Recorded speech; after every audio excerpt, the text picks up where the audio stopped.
America's top infectious disease expert, Anthony Fauci, has suggested Britain cut corners to become the first Western country to approve a coronavirus vaccine. He said Britain took its data from the manufacturer and didn't scrutinise it thoroughly.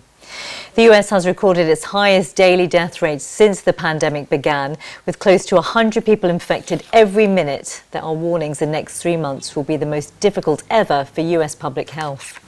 Bangladesh has started moving Rohingya refugees to a remote island in the Bay of Bengal, which aid agencies say is prone to flooding. At least 10 buses carrying the refugees have left camps in the Cox's Bazar district. Swedish prosecutors have freed a woman detained earlier in the week on suspicion of holding her son captive for up to 30 years. They say she was no longer suspected of any crimes. COVID-19 hospitalizations in the U.S. rose to a record 100,000 yesterday, while the nation's daily death toll climbed past 3,000 for the first time, surpassing the previous record set in April, according to Johns Hopkins University data. Chinese companies are facing a potential ban on U.S. trading of their shares over concerns that their audits are not sufficiently regulated. House lawmakers yesterday unanimously approved the bipartisan measure, which could quickly become law with President Trump's signature. For years, U.S. officials have pushed back against China's resistance to allowing overseas inspections of its company's audits. Also on Capitol Hill, Democratic leaders said a new $908 billion bipartisan proposal could restart talks on pandemic relief measures. The proposed aid package is designed to help support workers and businesses through March. Lawmakers are hoping to attach any coronavirus relief to a full-year spending bill they are trying to pass before current funding expires on December 11th. Markets in Asia ended broadly higher, while European stocks fell in early trading. This a day after U.S. stocks notched another gain, driven in part by encouraging signs surrounding coronavirus aid efforts in Washington. Investors will be closely watching the latest U.S. weekly jobless numbers due out this morning. We have a lot more coverage of the day's news on the WSJ's What's News podcast. You can add it to your playlist on your smart speaker or listen and subscribe wherever you get your podcasts.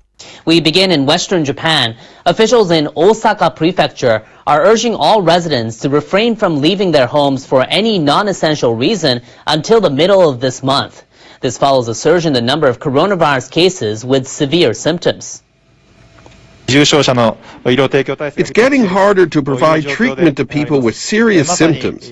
This is the right timing to issue a red alert. It's a declaration of an emergency in medical care. Our first priority will be protecting life.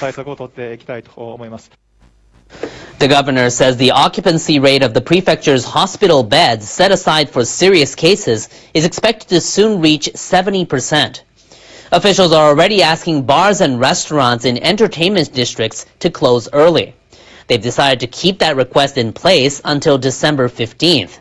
That's longer than they originally planned. Now, officials here in Tokyo reported 533 new cases on Thursday.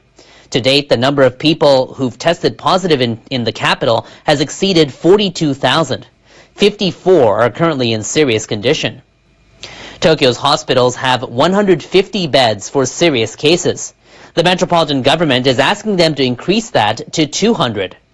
Officials say they want to prevent the spike in severe COVID-19 cases from affecting treatment for other diseases. They're also asking medical institutions to allocate more beds to coronavirus cases that are not serious.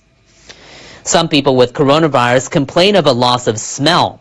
A research team from the health ministry plans to test more than 1,000 infected people across Japan to study how their sense of smell changes. We'll ascertain the proportion of patients with after effects and the kinds of after effects. We hope this will help us identify effective treatments.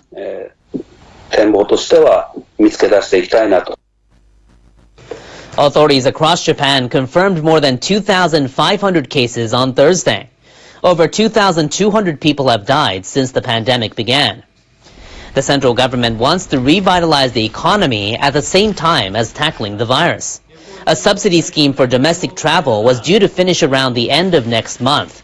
Prime Minister Suga Yoshihide is now suggesting it'll run for longer. Now, the pandemic forced the 2020 Tokyo Olympics to be postponed by 1 year. The organizers say they've received applications for refunds on about 810,000 tickets. That's around 18% of the tickets on which refunds are possible. The organizers plan to decide whether to resell them. First, they want to know how many spectators are allowed at venues. A decision on that is due by the spring. The organizers say they're grateful more than 80% of ticket holders still plan to watch the games. The cost of anti-coronavirus measures for the Olympics and Paralympics is estimated at around $960 million. NHK has learned it'll likely be shared almost equally by the central and metropolitan governments. But sources say the central government could pay slightly more to cover the whole cost of antivirus measures for foreign athletes and the whole cost of the organizing committee's antivirus center. Moving now to South Korea, where a criminal case is casting a shadow over the fairness of the Paralympics in general. Multiple media outlets say a former coach for the country's national judo team is accused of having able-bodied athletes participate in major events for the visually impaired. The outlets say prosecutors in Seoul indicted the former head coach along with 13 athletes for fraudulently accepting government prize money worth over $110,000. The former coach allegedly instructed the athletes to obtain medical certificates by lying about their eyesight. The athletes won many medals in the 2016 Rio de Janeiro Paralympics as well as some Asian Games. South Korean Paralympic Committee officials told NHK, following the case, they now require all athletes to present government-issued disability certificates to compete in international events.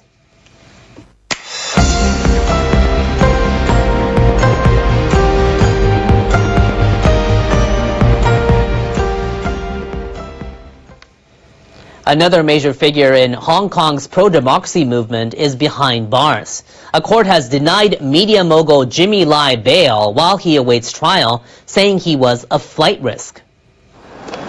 It comes a day after Lai and two senior executives at his company were charged with suspicion of fraud for allegedly violating the terms of their office lease. Lai's trial is adjourned until April. He'll likely remain in detention until then. The two other accused were granted bail. Lai is the head of Apple Daily, a major pro-democracy newspaper in Hong Kong. Police originally arrested him in August for allegedly violating Beijing's new national security law. He was later released on bail and continued to raise his voice for freedom of speech and democracy in the territory. Now, authorities in Hong Kong are facing criticism after three other leading activists were sentenced to prison on Wednesday. Joshua Wong, Agnes Chow, and Ivan Lam will each spend between 7 and 13.5 months behind bars for their role in one of last year's major protests. The unauthorized rally took place before China passed the new national security law for Hong Kong, which many say has effectively silenced the movement. Wong, Chow, and Lam were senior members of the now-defunct pro-democracy group Demosisto. They rose to prominence in 2014 when they helped lead a series of massive sit-ins that became known as the Umbrella Movement. After the court decision, British Foreign Secretary Dominic Raab tweeted, "Rights and freedoms in Hong Kong must be upheld," and urged authorities to end their campaign to stifle opposition. A spokesperson for the European Union says the bloc's foreign ministers would discuss the issue next week. U.S. House Speaker Nancy Pelosi said in a statement, "This injustice is clear proof Beijing will stop at nothing to stamp out dissent and destroy the freedoms and real autonomy guaranteed to the people of Hong Kong." Moving next to a political scandal involving Japan's former prime minister.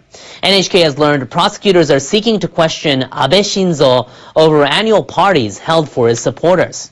The prosecutors are thought to be investigating Abe's secretary for violating the political funds control law. The secretary who heads Abe's support group is believed to be accused of failing to report revenue from participant fees and payments to hotels. That's where parties were held on the eve of annual government-funded gatherings for cherry blossom viewing. Costs for such parties held over the 5 years through 2019 totaled about $200,000. Abe's office is thought to have paid at least a third of that amount. The government was asked about the issue. I would like to refrain from answering questions because it involves the activities of investigative authorities. I believe former Prime Minister Abe has provided as much explanation as possible in the Diet. I also understand that he has pledged to fully cooperate with the investigation. Abe has repeatedly maintained all expenses were paid for by the participants. He said the office and support group were not involved in expenses.